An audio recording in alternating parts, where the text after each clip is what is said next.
Baik, Assalamualaikum warahmatullahi wabarakatuh.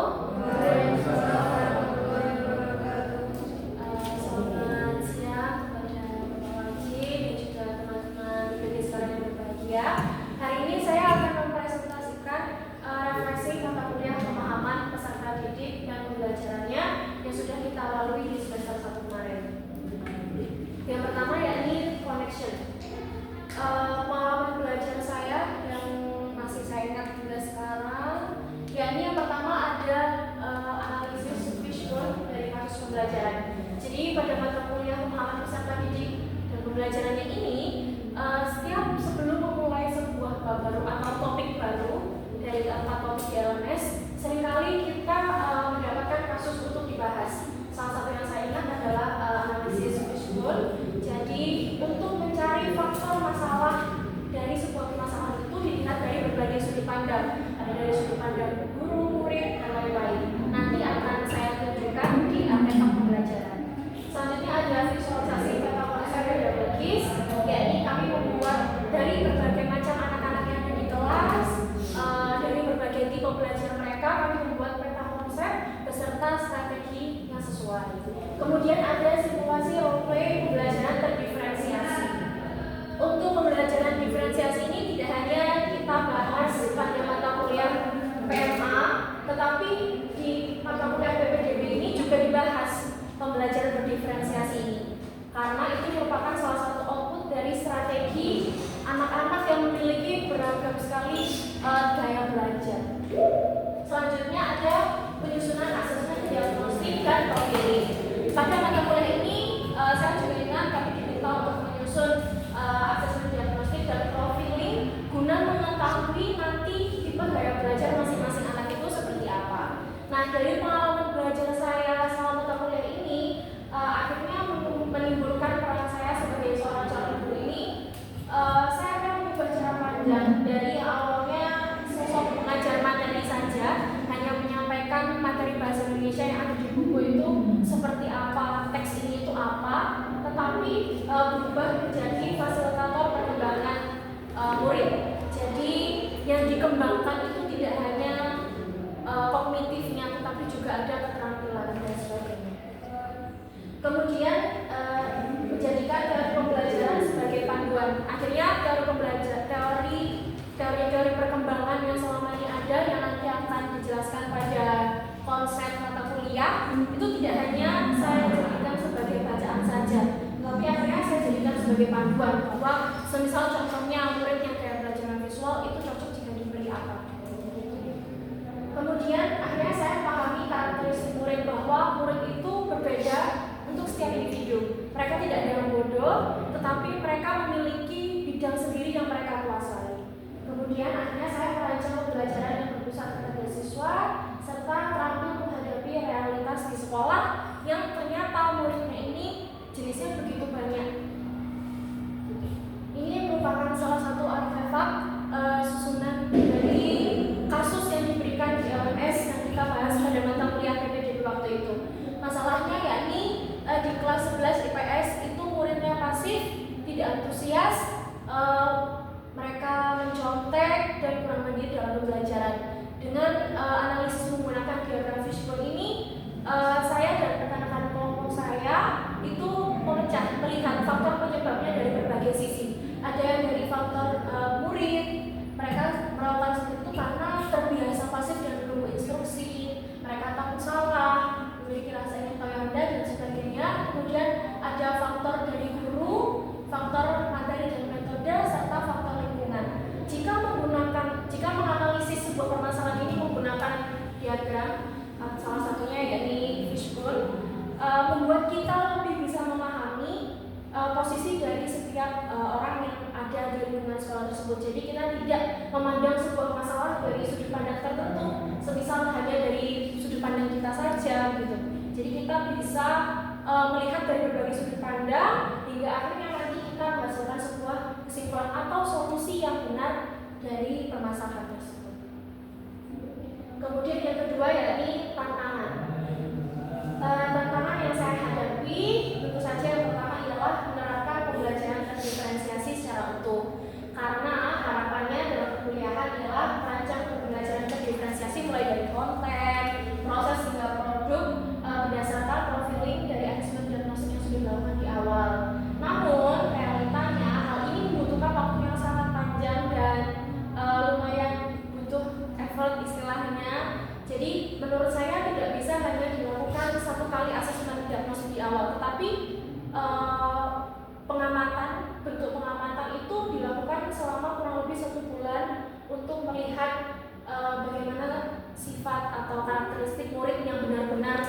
dimiliki. Karena jika hanya 1 hari saja pilihannya, itu tidak tentu murid tersebut sedang menunjukkan performa terbaiknya. Bisa jadi hari itu dia sedang ada permasalahan dan sebagainya. Jadi tantangan bagi saya adalah untuk selalu konsisten niteni, kemudian melihat murid ini, oh diawali dengan namanya siapa, karakteristiknya seperti apa yang membutuhkan proses yang lumayan panjang.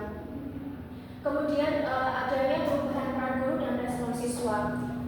Inginnya dari pembelajaran PPDB ini melaksanakan pembelajaran yang berpusat pada murid untuk menerapkan nilai konstruktivisme dan juga humanisme. Tapi realitanya siswa di kelas, terutama di kelas saya mengajar kelas 8 ini, mereka masih terbiasa dengan pembelajaran konvensional yang memerlukan ceramah terlebih dahulu atau pemberitahuan secara instruksi secara lisan. Jadi saya pernah membuat LKPD yang saya menginginkan murid saya ini untuk belajar secara mandiri. Karena saya mengetahui, saya coba memberikan scaffolding berupa tulisan di situ. Langkah 1 mereka harus apa, langkah 2 mereka harus apa. Sebenarnya mereka bisa langsung mengerjakan dengan membaca, kemudian melaksanakan sesuai tahapan yang ada di LKPD tersebut. Tetapi bentuk kebiasaan yang tercipta di kelas itu, mereka masih seringkali bertanya atau mengulang pertanyaan jika tidak dijelaskan oleh guru. Mereka menganggapnya itu, oh masih belum dibiasakan berarti. Jadi keinginan untuk belajar secara mandirinya belum tumbuh. Mereka seringkali menanyakan, Bu, setelah ini apa, gitu. Bu, kalau seperti ini bagaimana, gitu. Jadi yang saya rasakan tantangan bagi saya adalah saya mungkin harus menuliskan scaffolding atau tahapan-tahapannya dengan lebih rinci, kemudian mulai membiasakan kepada mereka untuk meningkatkan sistem literasi. Jadi mereka membaca terlebih dahulu sebelum bertanya agar mereka bisa ke depannya bekerja secara mandiri.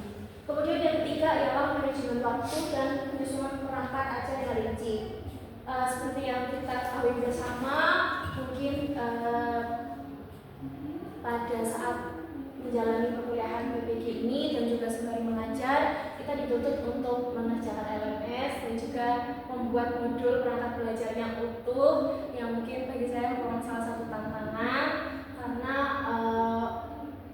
saya harus membuat modul yang menyesuaikan pembelajaran untuk setiap murid. Selanjutnya yakni konsep utama dari mata kuliah perkembangan peserta didik, pemahaman peserta didik dan pembelajarannya. Yang pertama yang diajarkan dalam mata kuliah ini tentu saja teori perkembangan peserta didik secara holistik. Yang pertama ada perkembangan kognitif, TC, yakni ada 4 tahapan seperti yang tertera di sini. Untuk murid saya, murid SMP itu saya nilai sudah berada pada tahapan operasional formal. Jadi proses berpikir mereka itu sudah bisa berpikir abstrak, tidak lagi benda yang harus nyata. Salah satu contohnya seperti pembelajaran bahasa Indonesia, nilai moral, nilai sosial. Mereka juga mengerti tentang hak asasi manusia, sesuatu yang konsep pemikirannya itu abstrak. Kemudian figure speaking, yakni konstruktivisme sosial, perkembangan kognitif yang didorong oleh interaksi sosial. Jadi murid ini berperilaku seperti stimulus yang diberikan. Mereka memberikan respon seperti stimulus yang diberikan. Jadi dianggap pemberian scaffolding ini perlu. Jadi murid kalau semisal diberikan soal yang sangat mudah, tentu saja mereka akan gampang mengerjakan. Tetapi kalau mereka diberikan soal yang sedikit lebih susah, tetapi diberikan scaffolding, diberikan bantuan secara bertahap, maka menurut Fitosi ini adalah cara untuk zona mereka bisa belajar. Kemudian ada perkembangan sosial emosional, yakni tahapan krisis psikososial anak sekolah. Kalau di SMP, SMA, terutama di sekolah saya SMP, itu mereka ada pada tahapan identitas. Jadi mereka kebingungan untuk menentukan jati diri mereka. Mereka mulai memikirkan nantinya mereka akan jadi seperti apa.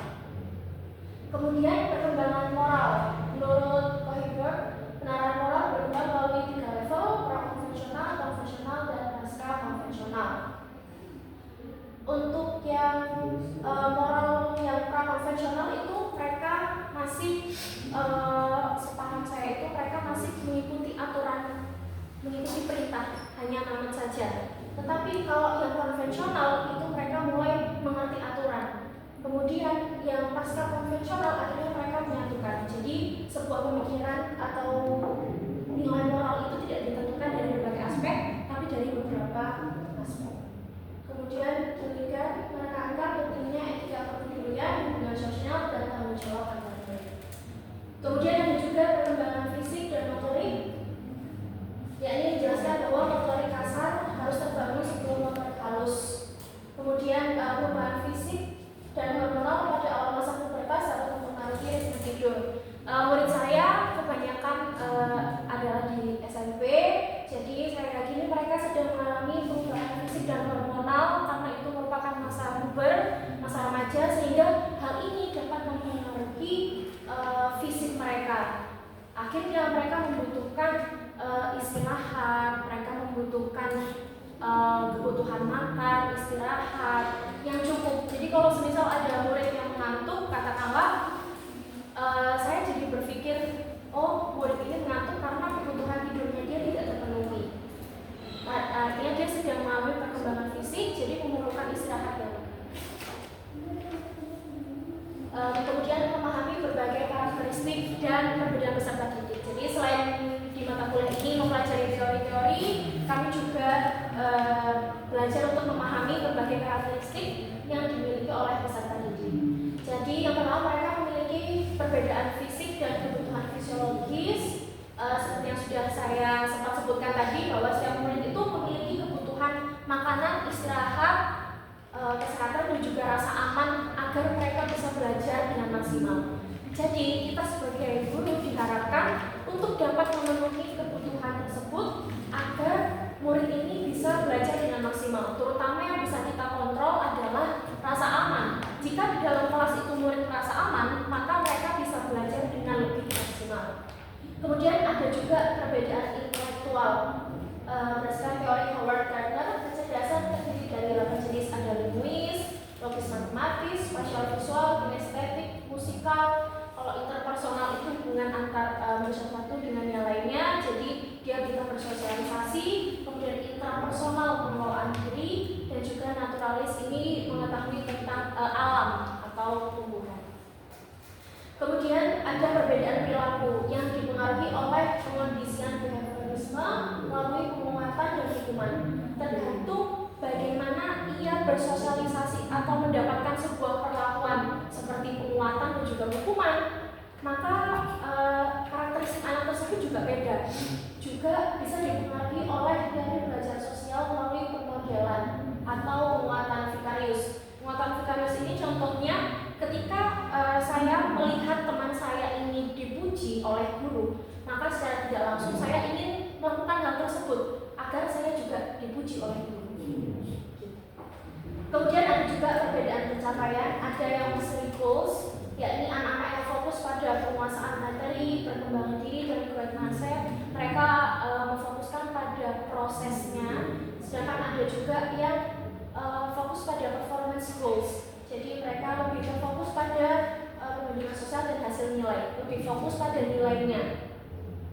Kemudian ada juga perbedaan emosional yang terdiri atas 5 kompetensi inti: kesadaran diri, pengelolaan diri, kesadaran sosial, keterampilan berrelasi, dan pengambilan keputusan yang bertanggung jawab. Untuk materi ini mungkin akan lebih dibahas di mata kuliah PSI.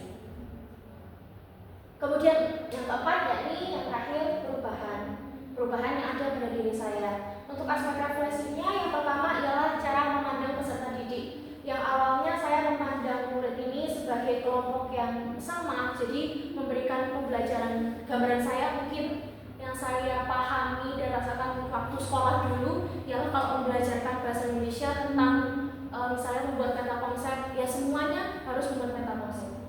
Tetapi setelah itu saya menyadari bahwa mereka memiliki keberagaman kognitif, sosial, emosional, fisik, dan juga gaya belajar yang berbeda. Jadi mungkin kata konsepnya ini bisa diubah dengan yang lain, misal berbentuk audio ataupun tulisan. Kemudian cenderung membeli labeli pada murid yang pasif atau bermasalah.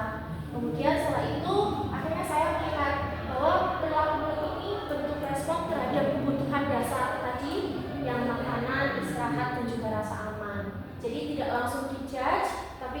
pahami bahwa mungkin ini adalah mereka itu sedang meminta kebutuhan dasarnya. Bu, saya mengantuk, saya butuh istirahat. Mereka sedang meminta kebutuhan dasarnya, kemudian atau mereka sedang dalam tahap perkembangan. Kemudian rencana pembelajaran sebelumnya saya menggunakan pendekatan yang bisa digunakan oleh semuanya, hanya satu saja, semisal BJBL semuanya sama, produknya hanya satu, tapi kemudian saya belajar untuk membuat pembelajaran yang berdiferensiasi, entah itu dari produk, konten maupun proses. Kemudian saya tidak lagi berfokus pada pengentasan materi, tetapi fokus pada perkembangan pada setiap anak. Saya meyakini bahwa perkembangan setiap anak ini tidak harus selalu sama. Mungkin anak yang ini sudah menyelesaikan bab ini, maka bisa diberikan pengayaan. Sedangkan anak yang ini masih belum bisa menyelesaikan, sehingga bisa diberikan scaffolding atau bantuan. Kemudian, yakni pelaksanaan asesmen. Di awal, waktu saya sekolah dulu, saya memahami bahwa asesmen ini dilakukan setelah babnya selesai. Jadi hanya asesmen sumatif atau ulangan harian. Tetapi yang saya pahami sekarang perlu juga adanya asesmen diagnostik seperti tes, wawancara, observasi. Bahkan observasi ini bisa dilaksanakan selama berminggu-minggu, bahkan bisa 1 bulan lamanya. Dan saya juga kemarin mendapatkan insight bahwasanya hasil tes asesmen ini tidak akan selalu sama. Bisa jadi di bulan berikutnya atau di bab berikutnya anak ini itu beda. Bisa jadi dia sudah berkembang. Maka tes diagnostik asesmen diagnostik ini perlu dilakukan secara terus-menerus, tidak hanya berhenti di awal saja. Kemudian ketika menangani sebuah masalah di kelas, kan saya biasa bereaksi secara spontan gitu terhadap sebuah kelas, misal langsung menegur dan juga memberi hukuman. Tetapi setelah mendapatkan mata kuliah ini, akhirnya sebelum saya bertindak, saya bisa menganalisis dulu masalah tersebut. Bisa jadi dari berbagai sudut pandang, tidak hanya sudut pandang saya saja yang kecewa, tapi mungkin murid ini merasakan sesuatu. Seperti yang saya jelaskan tadi, mungkin dia sedang meminta kebutuhan dasar mereka atau sedang dalam tahap perkembangan. Kemudian yang terakhir, yakni teori-teori belajar yang saya dapatkan tadi, ada teori perkembangan kognitif, moral, sosial, emosional, dan sebagainya. Itu akhirnya saya jadikan sebagai acuan. Murid SMP itu masih bisanya itu di tahap seperti ini. Mereka sedang mengalami perubahan masa puber, jadi sosial emosionalnya mereka berbeda. Saya juga harus melakukan pendekatan kepada setiap individu ini dengan cara yang berbeda. Ada anak yang suka diperlakukan itu seperti teman dengan dekat, tetapi ada juga anak yang membutuhkan privasi. Baik, begitu saja